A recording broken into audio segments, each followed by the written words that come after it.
इसके अंदर नहीं गया हो।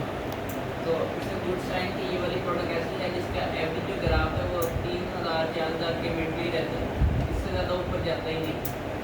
तो अगर इससे ज़्यादा ऊपर नहीं जाता तो आपके लिए अच्छी बात है कि BSR लो वाली प्रोडक्ट आपके पास है।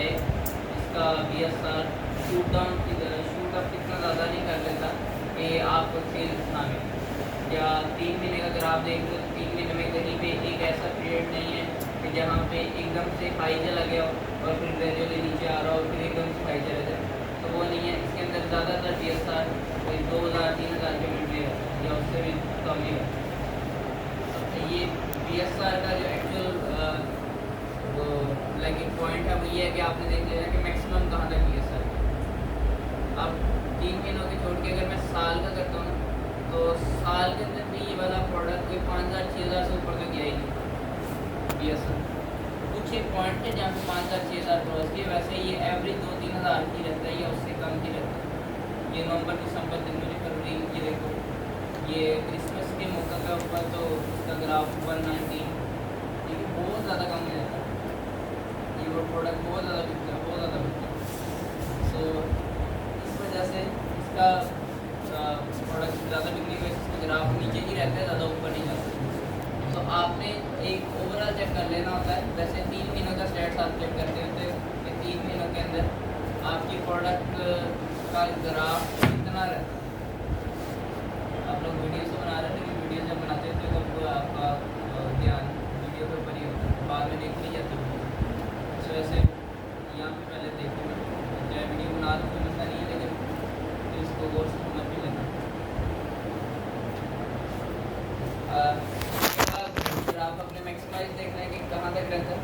उसके बाद किस चीज़ की समझ लगी फिर आप अगर हम आज पे चले जाते हैं ना, जब ये प्रोडक्ट लॉन्च हुई थी यहाँ पे या जब से कीपा ने ट्रैक किया, सो लॉन्चिंग के पीरियड के ऊपर भी कीपा ने ट्रैक किया होगा। सो उस वक्त तो डेफिनेट सी बात है इसका ग्राफ ऊपर ही जाना था, इसका BSR इतना ज़्यादा नहीं। सो अगर ये वाला मैं जूम करता हूँ, ये वाला ऐसे करके क्लिक करता हूँ, सो आपके पास अगर लेट्स सपोज ये 3 महीने का ग्राफ, ये वाला ग्राफ 3 महीने का है लेट्स सपोज, तो आप इस प्रोडक्ट को ऑर्डर करवा दो। Yes sir. किस को लगता है करवा दें और जिसको लगता है नहीं करवाना बताओ, वोट डाल दूँ। ठीक है,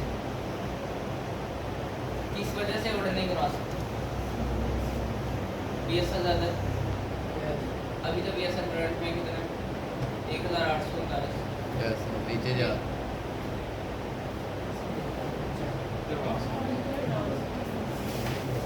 अब ऐसी सिचुएशन के अंदर आपको ऑर्डर करवाया जा सकता है, क्योंकि काफ़ी अर्से से अगर तो मैं इसको 3 महीने का ग्राफ जो कर रहा हूँ ना, तो लेट्स सपोज कर 2.5 महीने से इसका ग्राफ तो नीचे ही है, ऊपर तो गया नहीं।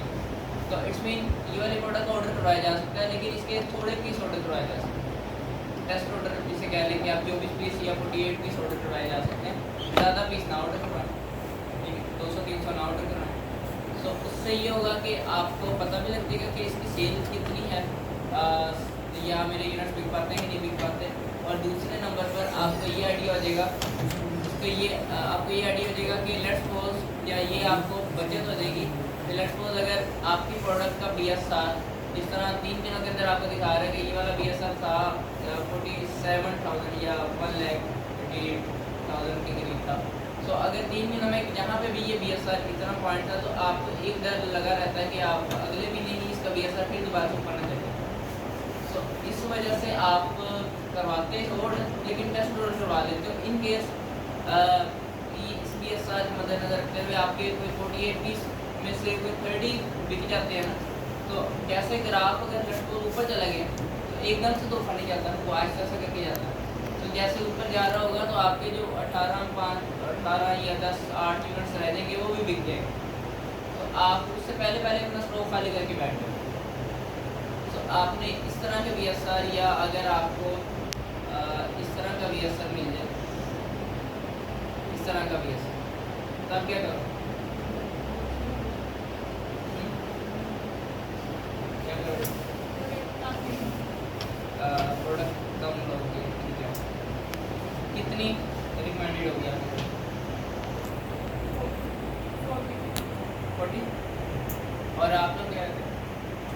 ले लेंगे सर।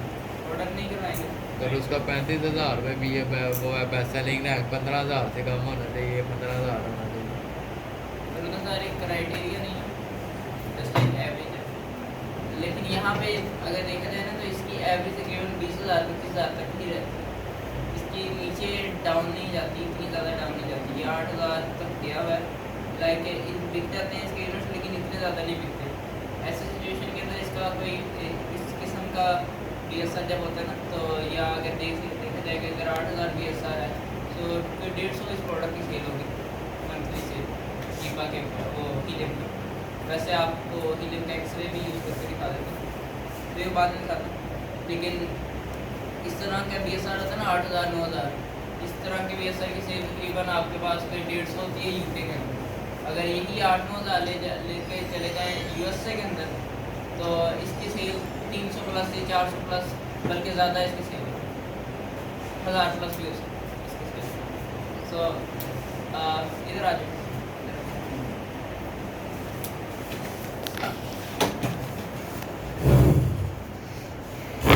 इस तरह की कंडीशन के अंदर जब BSR फ्लक्चुएट ज़्यादा कर रहा हूँ, ज़्यादा फ्लक्चुएट कर रहा हूँ, या कम से कम जो उसकी एवरेज बनती है ना वो आपका 20-25 हज़ार के करीब एवरेज बनती है। तो इस तरह की प्रोडक्ट को तकरीबन MOQ पूरा करने के लिए ना minimum order quantity reach out करने के लिए आप ऑर्डर करवा सकते हो। वो क्या होता है, लेट्स सपोज अगर एक ब्रांड से आप प्रोडक्ट खरीद रहे हो और उस ब्रांड के 4 प्रोडक्ट्स खरीद रहे हो, 3 उनमें से बड़ी अच्छी है और लेकिन 3 बल्कि 4 प्रोडक्ट आप खरीद रहे हो, चारों ही बहुत ज़्यादा अच्छी हैं, लेकिन चारों आप इतनी ज़्यादा क्वांटिटी के अंदर ऑर्डर नहीं करना चाहते। तो अगर आपको कोई $5-10-15 कम पड़ रहे हैं ना MOQ रीच आउट करने के लिए, अगर 300 का MOQ है, आपके बन रहे हैं 290 टोटल, आपको कंपाइल करके अगर ऑर्डर की बात करें तो आपका ऑर्डर बन रहा है 290 तकरीबन ऑर्डर बन रहा है, तो आपको 10 पाउंड कम पड़ रहे हैं। तो 10 पाउंड जो आपको कम पड़ रहे हैं ना, वो आप इसके कोई 2-3 यूनिट्स ऑर्डर करवा दो, 2-3 यूनिट्स तो वो बहुत थोड़े हो जाएंगे, इसके तकरीबन आप 10 यूनिट्स और ऑर्डर करवा दो इस प्रोडक्ट। उधर से आपका जो दूसरा ऑर्डर है उसका MOQ भी पूरा हो गया, इसका टेस्ट ऑर्डर भी हो गया, ताकि 10 यूनिट्स आसानी से निकल जाएंगे। लेकिन अगर आप इसके अलहदा से अगर किसी ब्रांड से खरीदने जाओगे तो ब्रांड के कोई 48 पीस उठाओ या 50 पीस उठाओ, तो वो 50 पीस भी आपको निकालने मुश्किल हो जाएंगे। तो इस वजह से टू रीच द MOQ आप ये कर सकते हैं, अदरवाइज इस कंडीशन के अंदर 10 पीस से ज़्यादा मैं नहीं समझता कि ऑर्डर करवाने चाहिए। 10 पीस मिनिमम ऑर्डर करवाने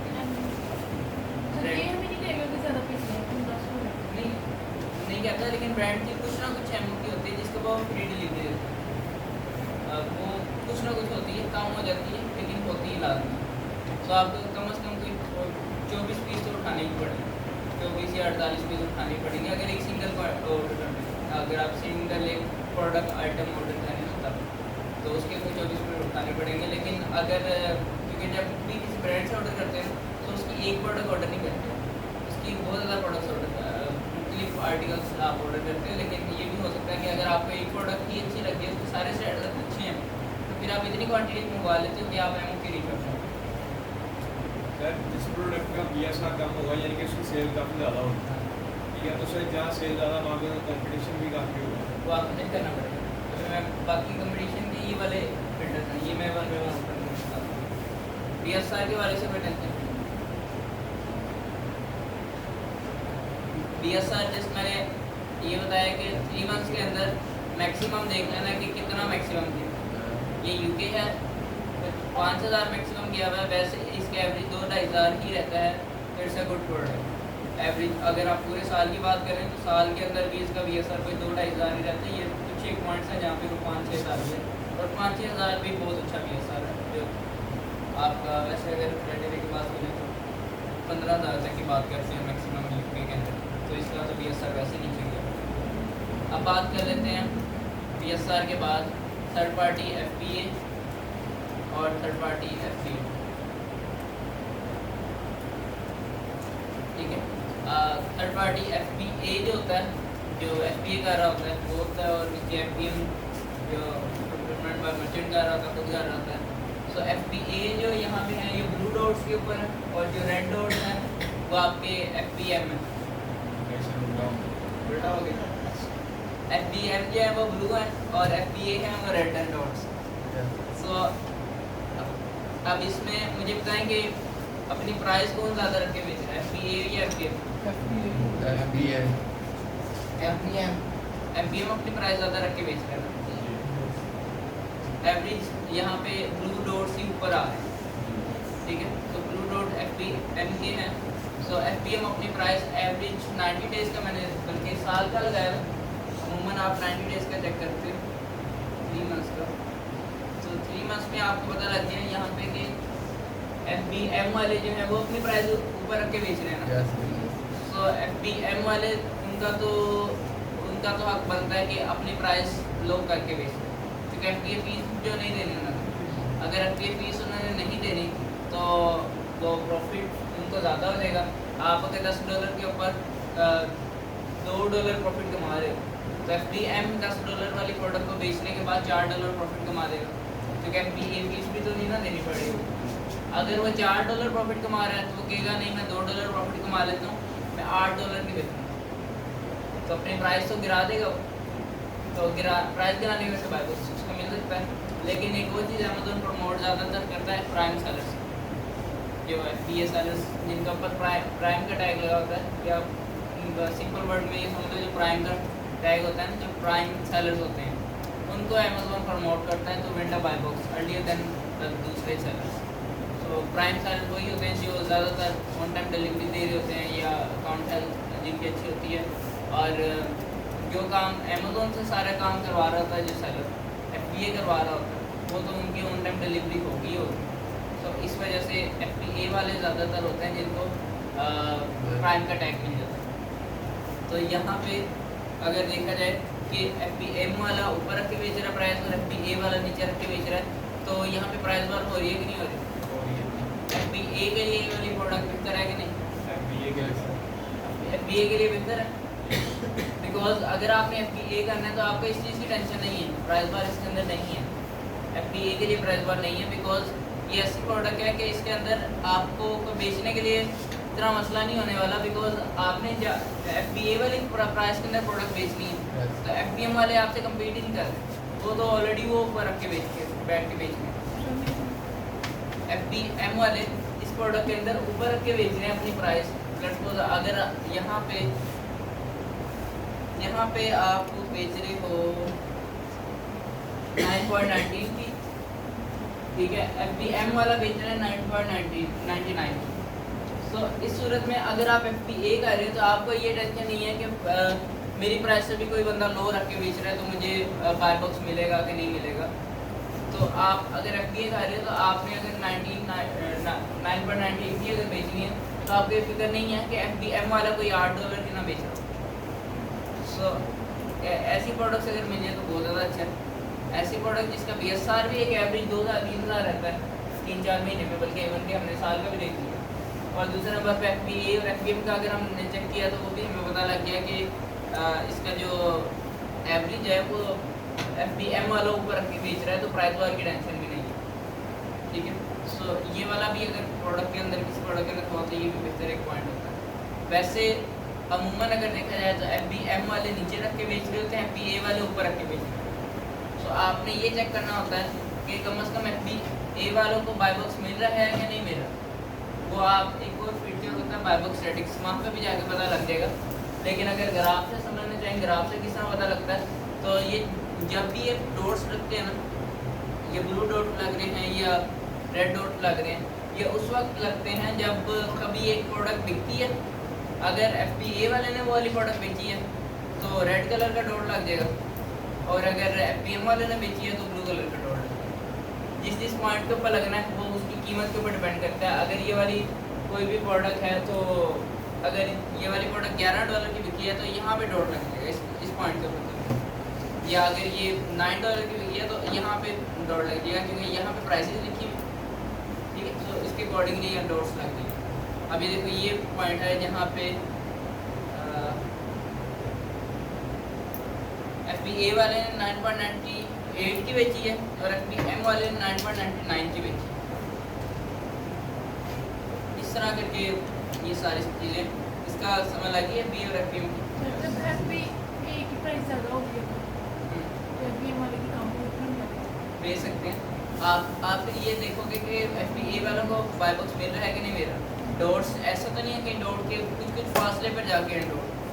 FBM वाले के फ्रीक्वेंटली अगर डॉट होंगे ना यहाँ पे ब्लू डॉट फ्रीक्वेंटली आ रहे होंगे, लेकिन ये रेड डॉट एक डॉट फिर 2 डॉट फिर 3 डॉट ये वक्त पे से साथ आ रहे हैं, तब बाय बॉक्स FBA वाले को इतना ज़्यादा नहीं मिला।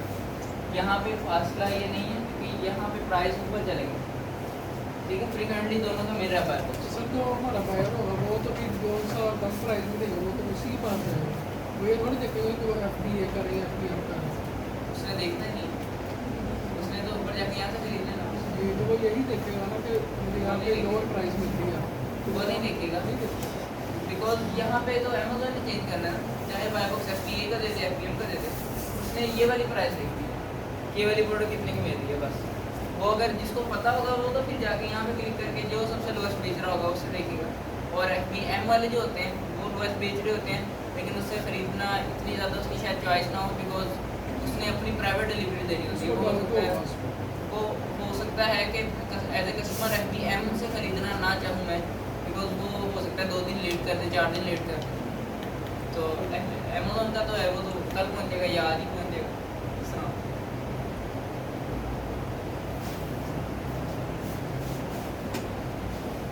समझ लग गया थर्ड पार्टी FBA और FBM की? Yes sir.